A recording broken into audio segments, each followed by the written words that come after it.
Welcome to Uriah Heep, the Magician's Podcast. I'll be covering every studio song the band has recorded and every bonus track that I can find.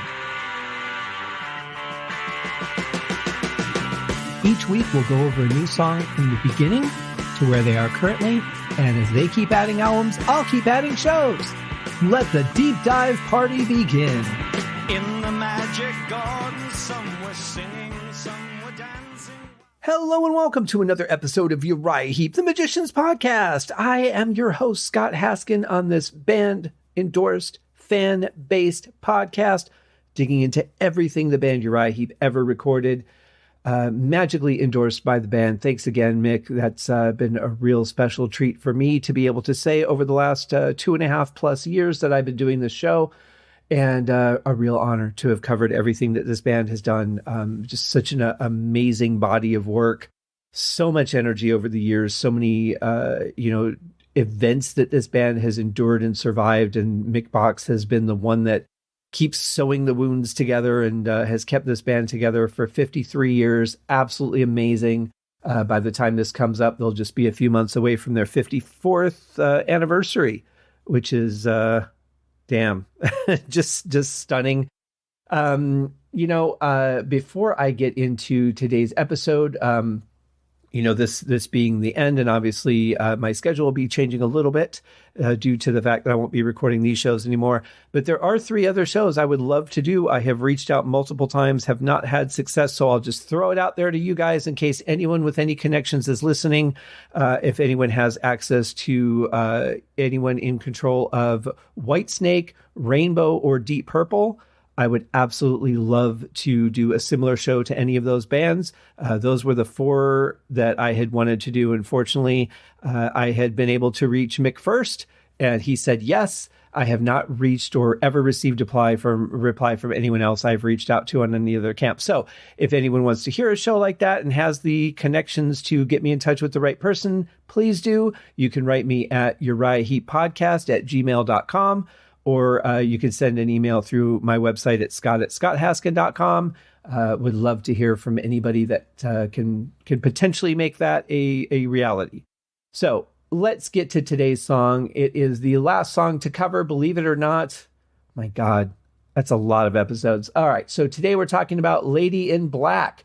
Believe it or not, this is only the 3rd time I'll have covered this song on the show. The original was with the Salisbury Review, their 2nd studio album. I reviewed 2 versions of it back on February 11th. If I remember right, the alt version was just like I think it was like a radio remix or something. I don't think there was it wasn't a different recording or different content. It was just something that was produced in the studio by the engineer.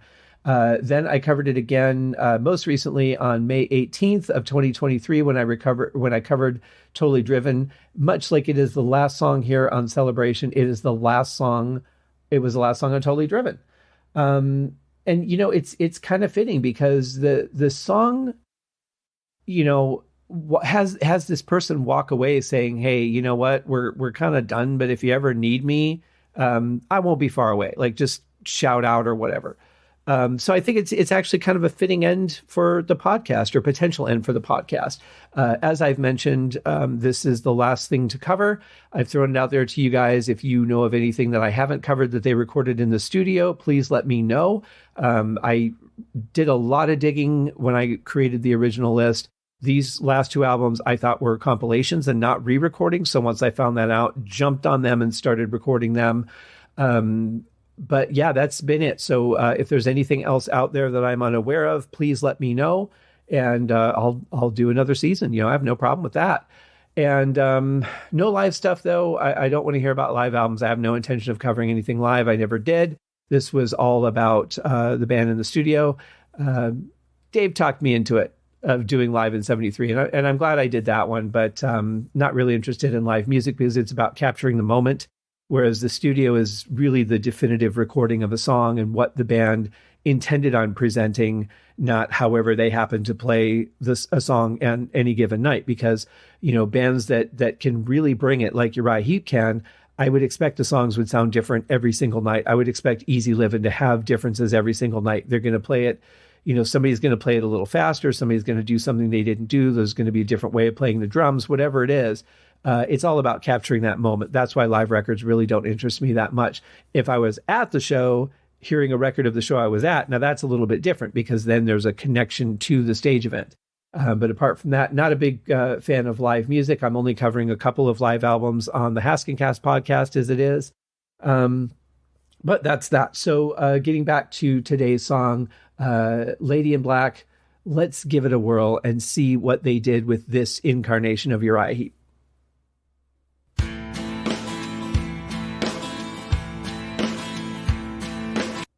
Very nice acoustic guitar sound, really crystal clear and very nicely played.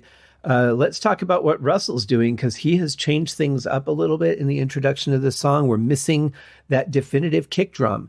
Now, that will become more important really later on in the song once the rest of the musicians come in, especially Trevor, once that bass comes in, because the bass plays that note unless they're also dropping it out, which would be kind of weird. So my prediction is that he will add that kick drum in once Trevor comes in. So I noticed, like on Look at Yourself and July Morning, they had a habit of doing a slightly lesser intro to do a bigger build into the song. And I have a feeling that's what they're doing here. We'll find out. She came to me one morning, one lonely Sunday morning, her long hair flowing in the midwinter wind. And I know not how she found me, for in darkness I was walking, and destruction lay around me from a fight I could not win. And as we learned on Totally Driven, once again, Bernie very much making this his own, following obviously the lyrics, but in his own style, doing it his own way. And I like that. I like a little bit of variety in it. And he sounds fantastic. Musically, this is like really, really well balanced at the moment.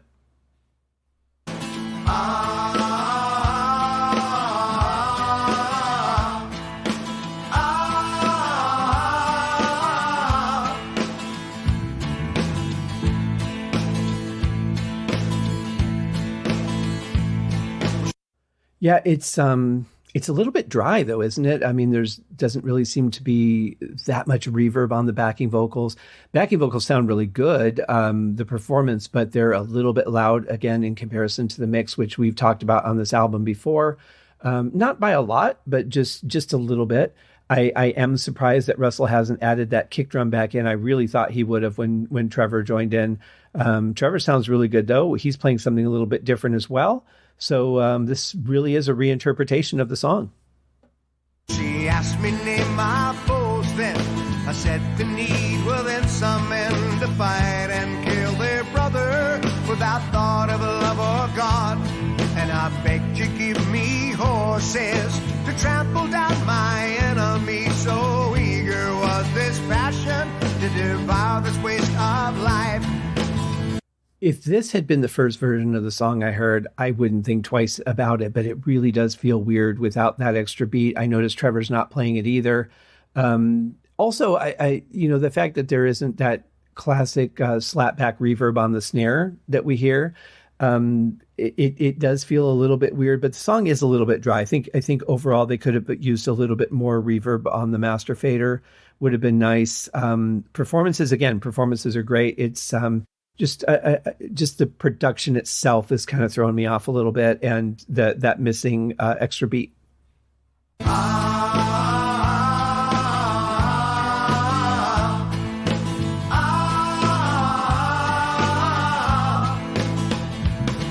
she would not think of battles that reduces men to animals. So easy to begin and yet impossible to end.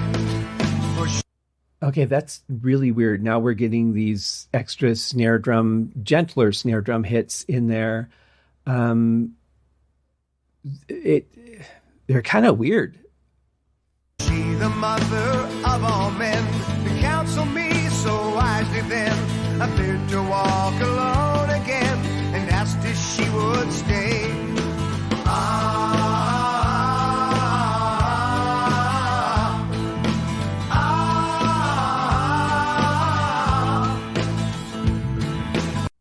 like what Phil's playing in the background too. I like that he's using a more gentler organ and not the heavier distorted one, because I think that this sound mixed with the acoustic guitar is really nice, very smooth. I like that.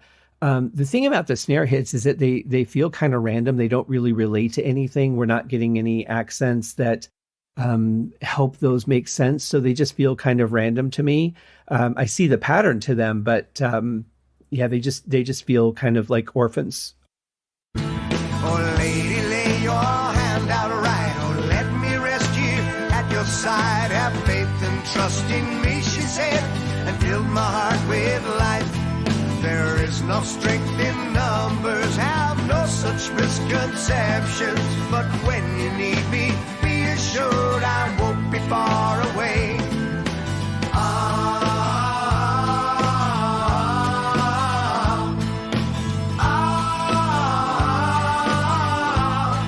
I really like the subtle layering of additional voices through the verse, thickening up the vocals a little bit. It feels like and I remember this early on listening to the original version from Salisbury, was that it felt like there was a crowd gathering and everybody else was kind of joining in. It went from a personal experience to like a group experience with this person.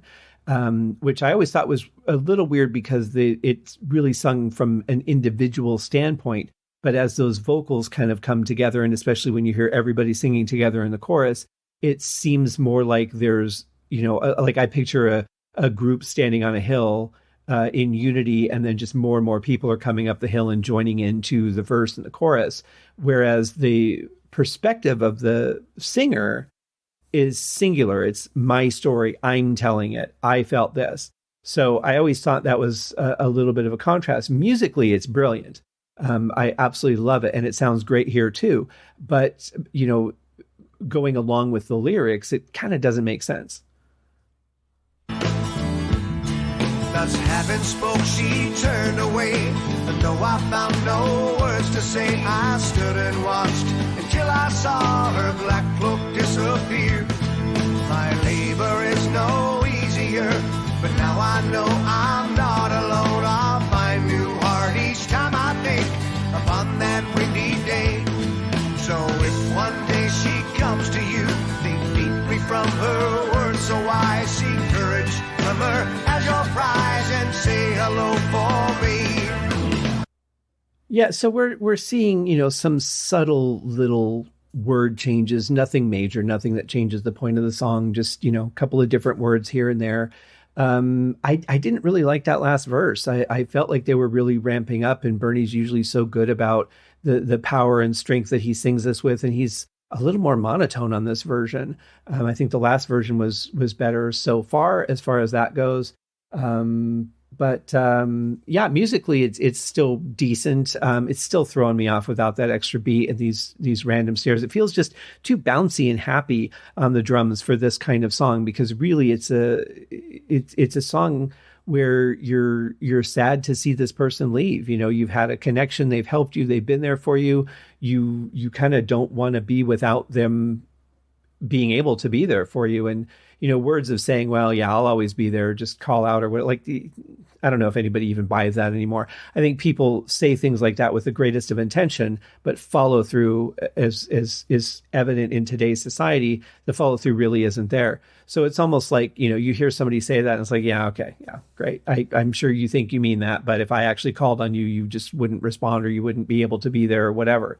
So it's a weird thing to not have the emotion, especially that he did on the Totally Driven version. So it just feels, after hearing that, especially, I think it feels a little weird. Again, had I heard this as the first version, I probably wouldn't be thinking about any of this. I wouldn't realize that he's not singing with that passion he did on Totally Driven. I would just think this is the way the song goes. Same with that missing beat, same with the extra snare drums.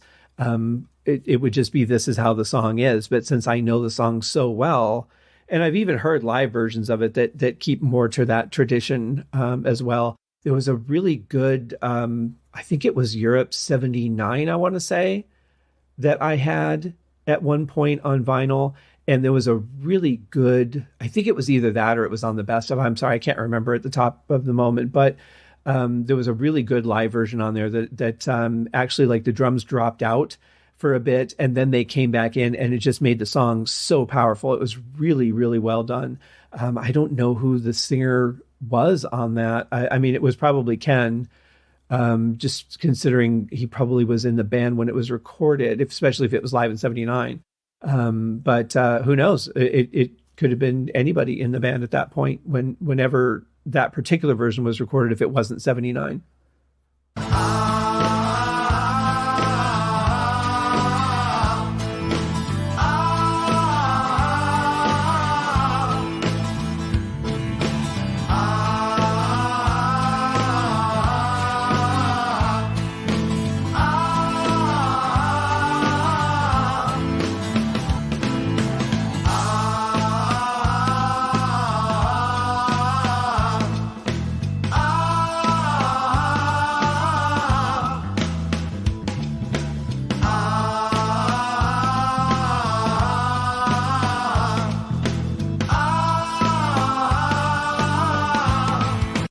Okay, so I can hear a little bit more of the dynamics in the snare drum. I'm hearing just light, very light ghost notes in there, which is interesting. It does make it sound a little bit better. It's still a little too just bouncy and happy for my taste.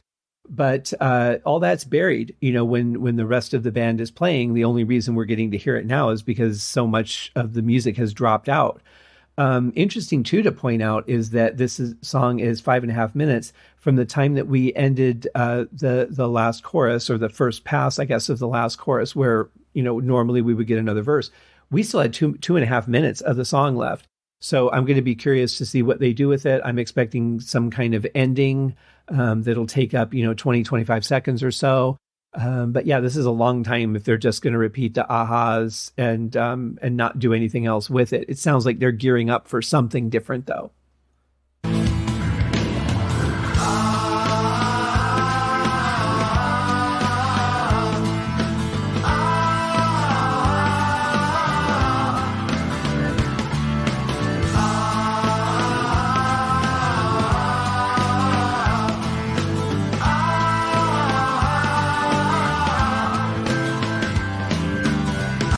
Okay, so Phil's adding some really interesting colors here that are changing the feel of the song a little bit. It's somewhat subtle, but it has an impact for sure. I thought maybe they were going to do something a little bit different, but as has been traditional with the way that they've been layering things on this album, this seems to be a pretty natural progression for them for this song.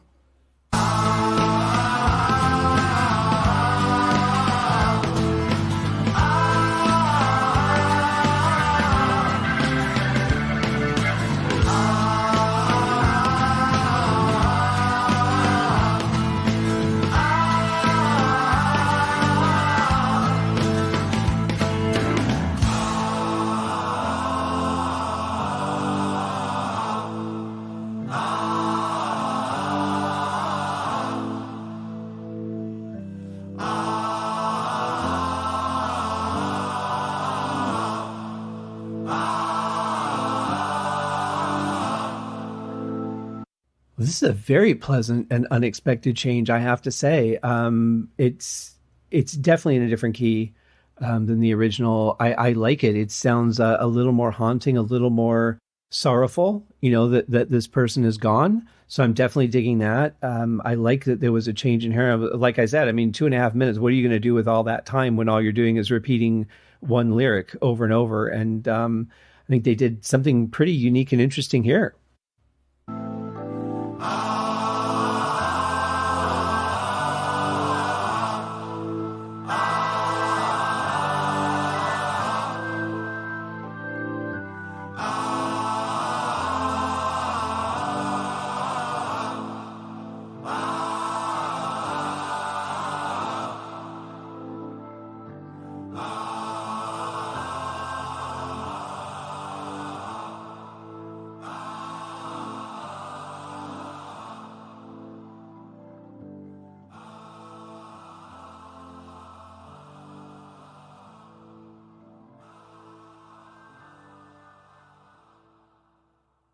Huh.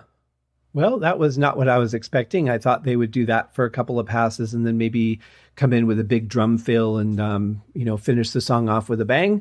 Not what they did. But again, I'm kind of in the mode of thinking about like live preparation and stuff. So, I don't know. It just kind of like ended and faded into the distance on this more Gregorian chant feel than anything else, which is a complete different twist for the song. I don't know. It was an okay version. I think it had its moments, but I think between the mix and some decisions that I think just threw it too far off of the original for me. It didn't work for me as much as the original version or even the Totally Driven version. Still pretty decent. Still some good stuff in there, but not my favorite. And you know what? That's okay, because if you go back through all the episodes, there's been so few songs that I haven't liked. It's actually been quite surprising. I mean, 25 albums, you'd think that there would be like, this song isn't a hit or they were in a bad period or whatever.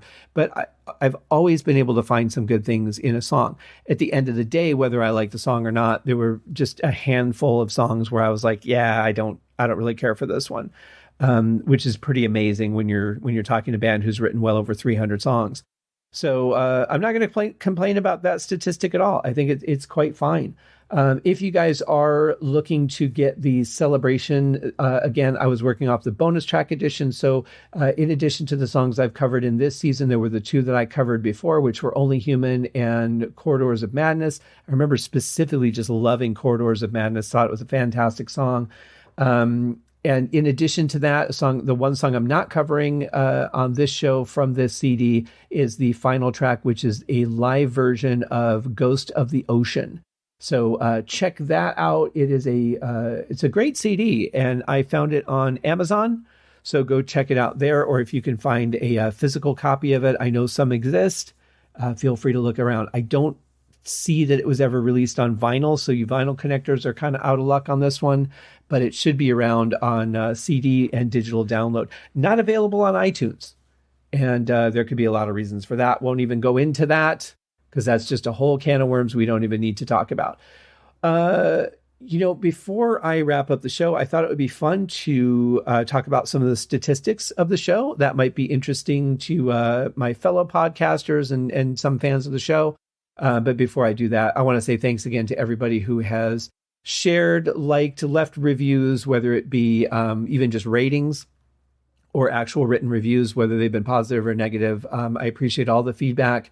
And thanks for taking the time for doing that. For the few that did, it definitely helps the podcast get seen. Also sharing the episodes, sharing the podcast with various sites and various people. That's the only way that these days that things get done.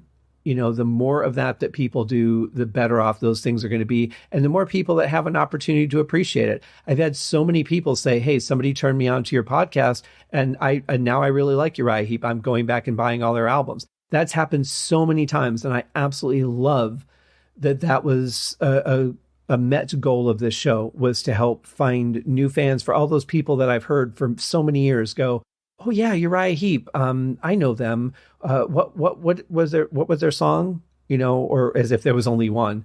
So for all those people, hopefully they found a bigger connection with the band based on a lot of the letters and emails that I've received. Letters, like anybody physically writes a letter anymore. I would say emails and messages that I've received on various social media. We have very well accomplished that. And I'm very happy about that because that was really one of the reasons I wanted to do it. I wanted to dig into all the songs for one, but for two, I just wanted all those people that are like, yeah, I know who they are, to really understand and experience the band and give them a chance. So, hopefully it's helped the band based on the feedback I've gotten. I would say it certainly has made a difference. So thank you, everybody. That's very helpful. And of course, everyone who's donated to the show, all the patrons, and then the individual donors. You guys basically help pay for 2 years of the hosting of the show, because it does cost me annually to do that. And then pay for a couple of the albums that I had to buy, because I did not have any of the deluxe editions. So I had to buy all 25 of those. And then of course all the individual albums that had like a bonus track here and there. Because what I had were the original versions of the albums, and I wanted to cover everything. So bonus, the deluxe CDs were absolutely vital to make the goal of this show. And I'm glad, because I got to hear some things I wouldn't have heard otherwise, and some alternate versions of songs that I absolutely love. It's nice to hear some of those outtakes and things. Wish there was more of that in the world, because when you're a fan of a band and you really love their stuff, some people are content with just what was released. I'm one of those people that's like, yeah, I want to hear everything, but that's just me. Not everyone's like that. And then there's just the collectors out there that are like completists, and they want everything in their collection as well. So, everybody has their own thing, but a lot of fun. So a few statistics on the show that I find interesting. There's one that to this day, it just still shocks me to the core, and I'll get to that in a minute. Hashtag teaser. First, as of right now, I'm recording this episode on March 29th, which is the Wednesday before I start airing the Totally Driven episodes. So there's 39 episodes that haven't even aired yet that you've heard by this point. And so the statistics that I'm working off of are basically after I covered Chaos and Color.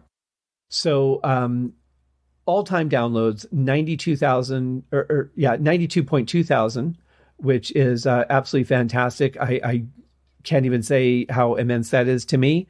I had hoped it would have been that for each season when I started out, but you know what? It's not about how many people didn't listen or haven't listened yet. The fact is the show will hopefully always be out there. So that being the case, what the downloads are today, hopefully in a year, maybe it'll be double or triple or whatever, and more people will discover the show and really enjoy the music of Uriah Heep, which is the goal. But yeah, over 92,000 downloads. That is just absolutely awesome as far as I'm concerned, that that many people have listened to reviews of what I've done here and listened to the music of Uriah Heep. That's absolutely fantastic. Overall, the highest number of downloads, and this is supposed to include all the different avenues where you can listen collected in one, because I'm looking at the sites from Podbean, the current host of the show. And so it's supposed to be collecting data from like Apple Podcasts and all those things. I don't actually know that it does. I've seen some things that made me concerned that it might not be. But based on these statistics, the vast majority of just over a third of the listens have come from here in the United States. A bunch, the next highest is the United Kingdom, Germany, Australia, Norway, Sweden. See, India, France, and Brazil and Mexico make up the biggest bulk of it. But we have listeners in Poland, the Netherlands, Italy, I cracked my voice there. Italy, Israel, Belgium, Finland, Spain, Austria, Russia, Switzerland, the Philippines, South Africa, Turkey, Ireland, Denmark, Singapore, Czech Republic, Japan, Chile, Argentina, Greece, Indonesia, Thailand, South Korea, Romania, New Zealand, Hungary, Peru, Bulgaria, Ukraine, Dominican Republic, Portugal, Iceland, Colombia, Slovakia, Aruba, Saudi Arabia, Lithuania, Guatemala, Malaysia, the United Arab Emirates. I'm not familiar with that. Emirates. I don't know that word, but that's okay. Somebody listened there. So thank you. Azerbaijan, not familiar with that either. Panama, Costa Rica, Panama. I can't speak anymore. It's a good thing I'm at the end of the podcast. Panama, Costa Rica, Morocco, Ecuador, Croatia, Georgia, not the state, the country, Estonia, Egypt, El Salvador, Taiwan, Algeria, Bolivia, Latvia, Belarus, not familiar with that. Bahrain, Bahrain, not familiar with that, but thanks for listening. Uruguay, Mongolia, Vietnam, the Faroe Islands, Slovenia, Serbia, Nigeria, Kenya, Luxembourg, Lebanon, Hong Kong, Qatar, Paraguay, Uzbekistan. I don't know how to pronounce that. I think it's because it's Uzbekistan. I'm going to go with that pronunciation. I'm not sure. I think the Z is silent. Honduras, Iran, Malta, Namibia, Nepal, Jamaica, Armenia, Nicaragua, Oman, Jordan, Kuwait, Tunisia, Cambodia, Bosnia, and Herzegovina? That's a new one for me. I've never, ever, ever said I was a person who, was like, I know the map backwards and forwards. I don't have that kind of time. Cyprus, Albania, Brunel, Darussalam.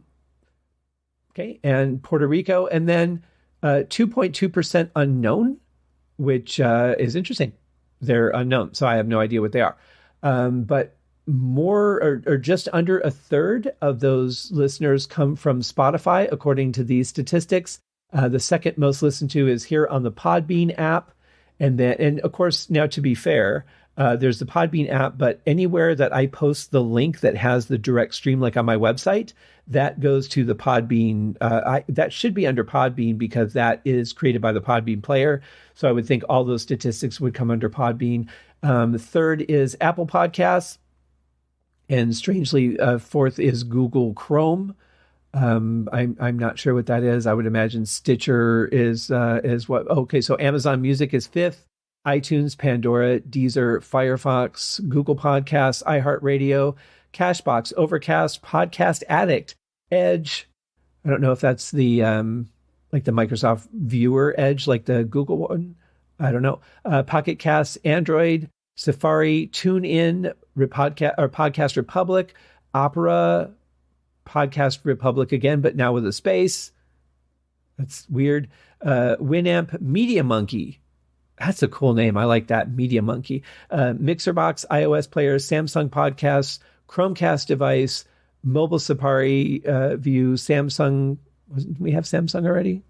Thought we did. Anyway, Samsung, Bose Soundtech, Xbox, CF Network, Stitcher. Wow, Stitcher's way down there. I thought I had more listeners on Stitcher than that.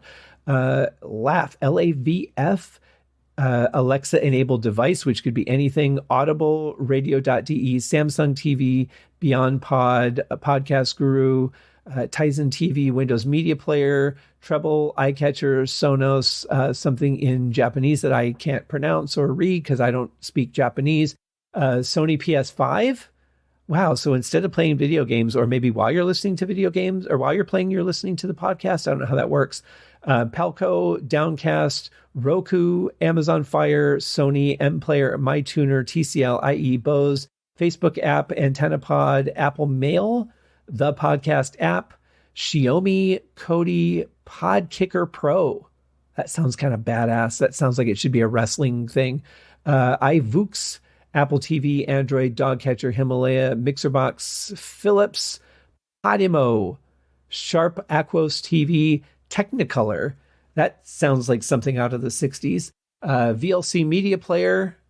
Now for that, I don't know if you can stream through that. I thought that was a player only, so maybe there's a streaming function on there. ZTE Player, and then 6.62% is made up by what's called others. So, okay.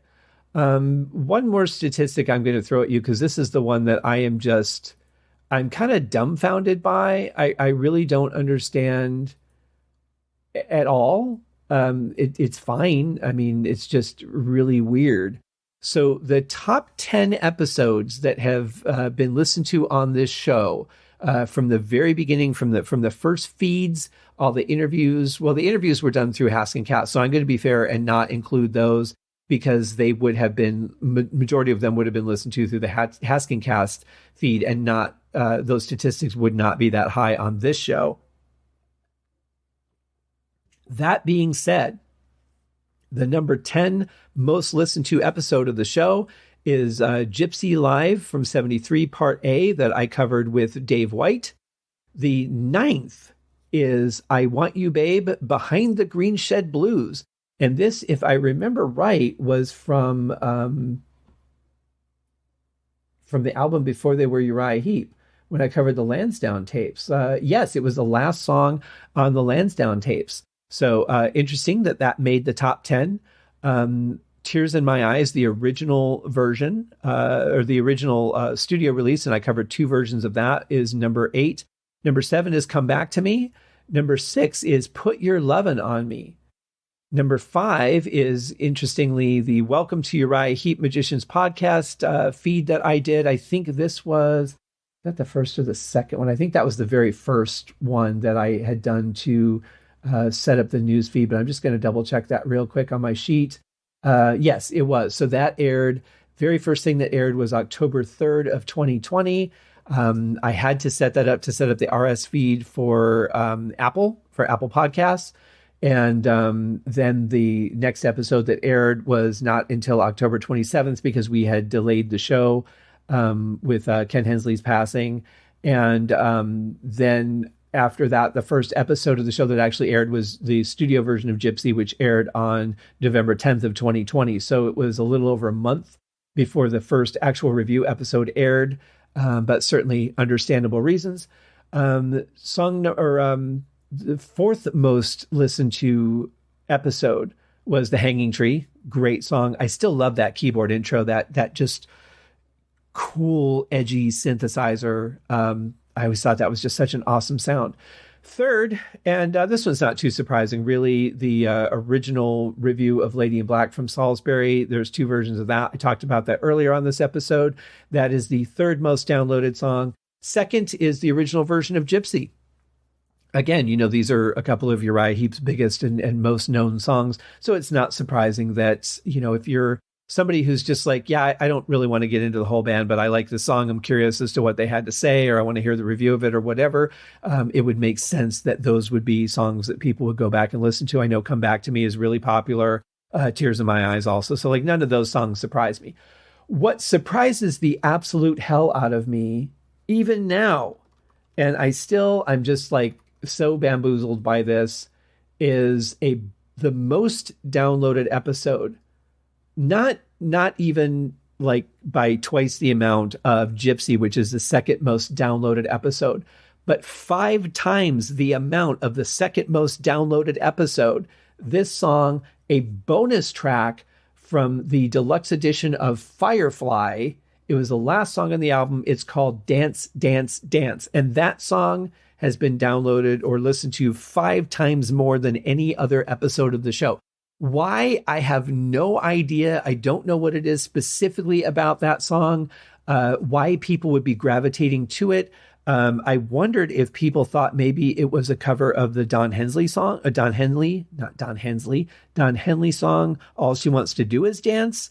I'm not sure. I honestly don't know. But in any case, it got a huge amount of downloads. I hope people enjoyed that episode for as many times as people have listened to it. And let that be a lesson. If that is the case, then name all your songs after songs that someone else has already done, or a chorus line in the song, or something recognizable, and maybe people will find it. That certainly is a strategy.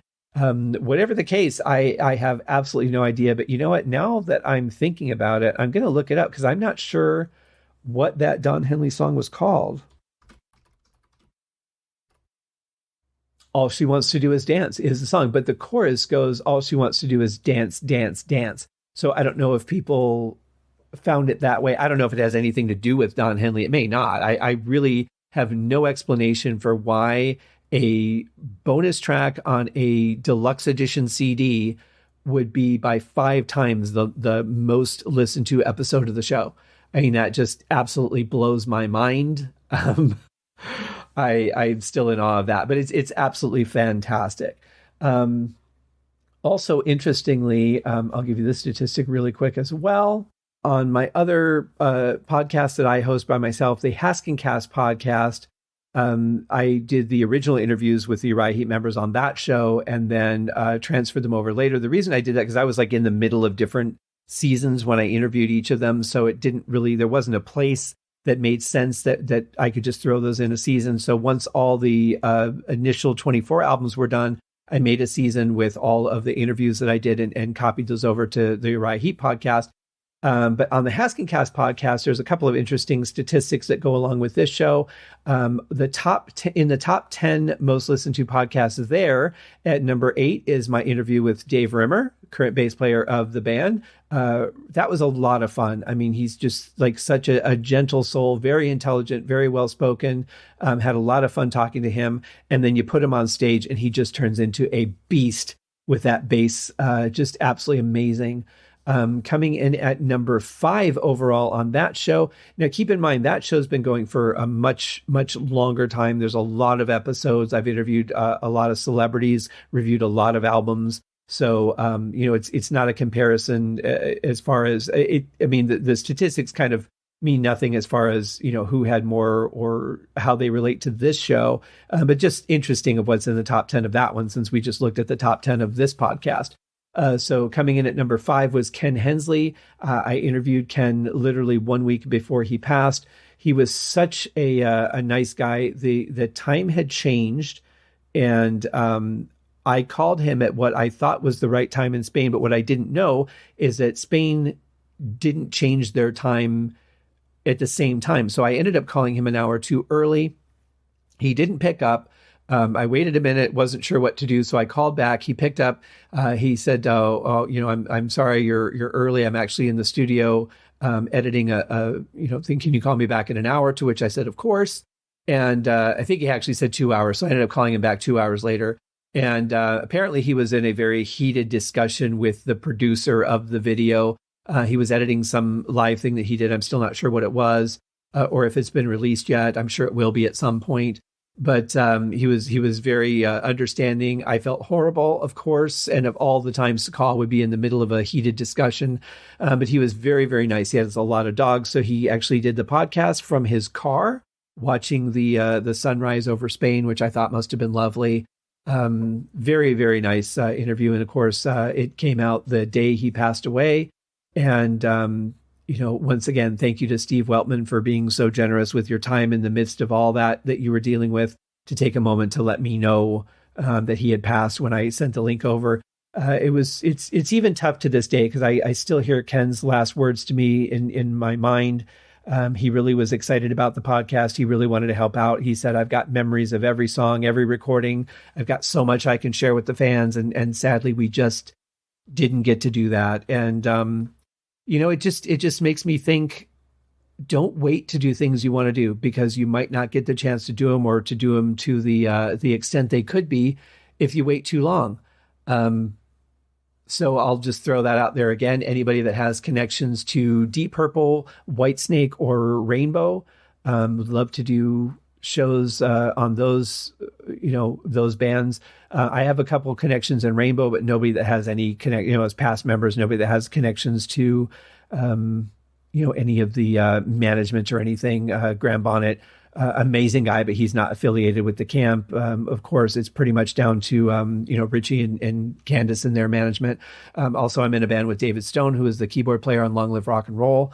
But again, he's completely disconnected from everything that goes on with the historic trackings and the continued management of Rainbow. Lastly, this show, again, there's some things in the top 10 that I'm like, why is this in the top 10 as opposed to that or whatever? It's really, really amazing. Interestingly, my first interview with Graham Bonnet and Bethany Heavenstone, the bass player of the Graham Bonnet Band, is in the top 10. Dee Wallace also made the top 10. So, Ken and Dave, you guys are in good company. Coming in at number 2, the second most listened to episode on the Haskincast podcast, is my interview, none other than Mick Box. The moment, the day that started this very podcast, Uriah Heep, the Magician's podcast, because I said to Mick at the beginning of the interview, I said, as I always say to my guests, after the interview's done and I say goodbye, please hold on for a minute. Let me say a proper thank you and goodbye, as opposed to the one that I do on the show, because that one's really kind of to say goodbye to the fans. So I said, and I also have a question I want to ask you off air. And I pitched the podcast to him, and with no more than half a second's hesitation, he said, sounds great. Let's do it. And I was just so excited. I have to tell you guys a funny story, though, because I had a misunderstanding of what he meant. So he said, well, you've got Ace's information. Anything you need, just let him know.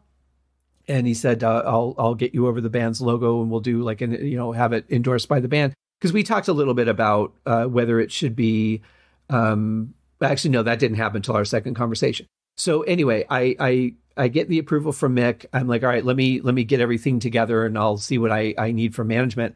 So I go through, I find all the songs. I'm like, okay, I'm going to have to get all the deluxe versions. I've got spreadsheet with everything in it. Here's the order of the episodes. Here's all the songs, everything I need to cover. List of who's been in the band here and there. I start reaching out to people for interviews. I'm just like, I'm on fire because I want, like, as soon as I get the go ahead, I'm ready. I want to get this going as soon as possible because that's just how I work. I don't like to wait for things. So in the meantime, Mick comes back to me, and apparently he had a different idea of what we were going to do for the show. So I felt really horrible. I thought he was upset with me. So we had another phone call, and I was just like, oh my God, he's pissed. He wasn't, not at all. He actually found it funny. He goes, I have all these people, like, who's this guy? What's going on? What's happening? So a lot of people that I had reached out to had contacted him to find out if this was legitimate, which is certainly understandable. I'm sure there's a lot of things that start up that, people are trying to get in the door by saying they have connections or approvals or whatever and don't. So yeah, that was pretty fascinating how that all played out. But anyway, that was the second time I talked to Mick on the phone. And that was when he said, he'll get me over the band's logo and some pictures and all that good stuff. And even though it didn't really work out the way that we had planned, he actually talked about doing it as an official podcast, which I didn't want to do because I didn't want to dig into the history of the band. There's already books and articles and interviews. All that stuff is really out there. I think that kind of stuff takes away from the focus of the music. And my goal was to get the music focused on and all those other songs, all those brilliant studio tracks that weren't released, that didn't hit the radio, that aren't performed live, should all get some kind of recognition, and not just in a casual way. Like when I do interviews on the Haskincast podcast, they are very much not deep dives. They're a skim of the album. I play a minute clip because I don't have the endorsement. I can't really dig into all the nuances of the song like I would love to be able to. So, it was really important to me to spend the time working on the music and not, and here's who was fighting with who, and here's who was, backstabbing who, and all this stuff. Like, I don't care about that kind of stuff. It's important in the way of it shaped the music, and it shaped the band and the history of the band and why certain things happened and all that. But really what's important to me is what was the music that the band put out. And that's why I said I'd rather keep it as a fan podcast. We talked about that in depth. He understood, he agreed. And we have the podcast that I've been doing for the last, 2.5 years. It's been a real joy. It's been a lot of work, a lot of time and effort, but certainly every bit of it has been worth it. And, for the 92,000 listens, thank you all so much for all the donations, for the shares, for the everything. It's been a hell of a ride. There's been some bumps along the way, some frustrations, but overall it's been amazing. I'd also like to give a shout out to BMG for having me do the unboxing video for the Everyday Rocks box set. Absolutely awesome. I will continue to update you guys via the socials and the website on when they release any additional picture discs. I believe there's one more planned. So we'll see if everything stays on schedule or if they decide to do more than that or what happens. BMG is very creative. Who knows what will happen. But yeah, so any other interviews or anything I do, I'll put up there. So stay on the feed, stay logged into the different social media sites because all those announcements will be there. Kind of a bittersweet moment, guys. We've reached what's basically the end of the show. One last pitch. If anybody knows of anything that was recorded in the studio that I have not covered, please let me know. If you want to do a search, you can go to the website, scotthaskin.com, click on the Uriah Heep podcast link, and there are links to each individual season. And then within that individual season, a link to stream every single individual episode. So all the stuff is out there. If you can't find something and you want to know if I've covered it, or maybe it's not an album you thought it was, or didn't show up on that album because I didn't know about it, reach out to me, uriahheeppodcast@gmail.com or scott@scotthaskin.com. I do get a lot of spam. So if I don't answer you, it may have gone into spam and I may not have caught it because I literally get hundreds of spam messages a week. So it's a lot to go through. It's very possible that I may miss something. But thank you all. Thanks to all the patrons and donors and everything. Thanks to the listeners.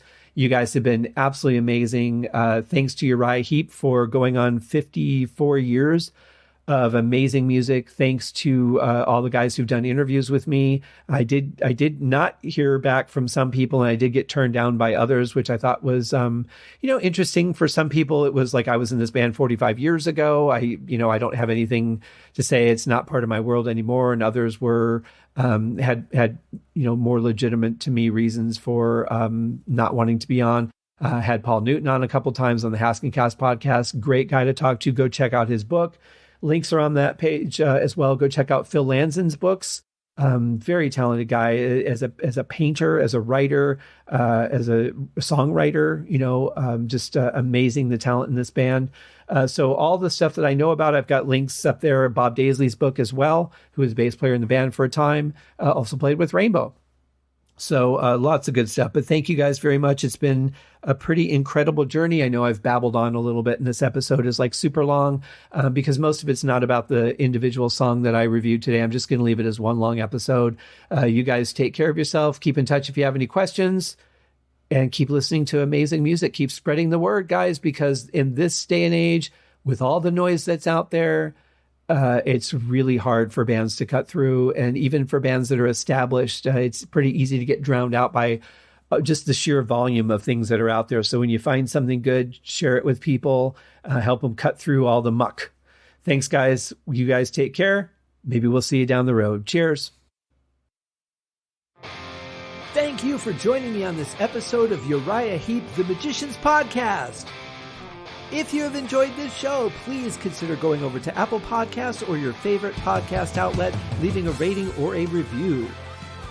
Be sure to subscribe to make sure that you are notified when new episodes are available. Please be sure to share this podcast with your fellow Uriah Heep enthusiasts and anyone who you think would like Uriah Heep, which should be everyone.